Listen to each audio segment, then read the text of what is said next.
Glad you're back. Wasn't too bad last night, right? You've probably noticed the old models in the parts and service room by now, right? We've been having some trouble with them too recently. From what I remember, they wanted to originally retrofit the old models with the new tech. In the end, they decided to just start over. They were too big and ugly and that smell. But, they seem to have been acting up recently too. The mask would work on most of them, but that last guy was having trouble getting Foxy to leave him alone. We found that he seems to be sensitive to light in a similar way to our new Freddy. So for now, if he appears at the end of your hallway, just flicker your light on and off until he leaves. I don't know if you ever had a chance to come here before the remodel, but I love those old characters. Foxy was always my favorite. He would tell you tales of his days out at sea, and there was a small pirate-themed play structure that looped around him. The kids loved him. I know a lot of people found them ugly, but I don't think they were terrible. When you see them moving, talking, and singing, the illusion really comes together, and it feels like a real cartoon character is standing right in front of you. The new bots are alright. I feel like they're trying a bit too hard to be kid-friendly, you know? They tried to do the whole play space surrounding Foxy again, but having him right by the ball pit ended up being a bit of a hazard. The arms and legs of the new models pop on and off really easily. I think it's a safety precaution. If a character swung their arms too fast towards a child, it would be better if the animatronic broke instead of the child, you know. But when you have a bunch of kids grabbing and pulling on him, he falls apart pretty fast. None of us here at the location are trained properly to repair these guys. We requested that the engineers come in to do a full repair, but they said they won't be able to until next month. For now, we try to piece them back together ourselves, and it isn't working out too well. It doesn't help that a lot of the pieces get lost in the ball pit. We've had to use some parts from the older models when we can't find them. But then the next day, some kid always manages to find the missing part and just shoves it back on. We've been calling it the Mangle, because it just looks like a monstrous mess of parts now. We've restricted the rooms to private parties only for now, though. It only took a week for him to get that messed up. We can't deal with much more. But besides that, the whole Kids Cove area just feels kind of lame. There really isn't any pirate stuff in there anymore, it's just bright colors. I wish they would just bring back the guy who made the original crew for the new one.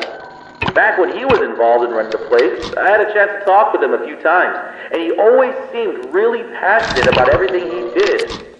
But, I think in the end, it was his decision to leave. I think something happened to his daughter, but I never really looked into it. After that, his business partner filled in his place, and things never really felt the same. But we have new ownership now. I feel like this is a rough start, but I'm excited to see where we are headed. Okay, I'll let you get to it. Have a good night.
Wake up.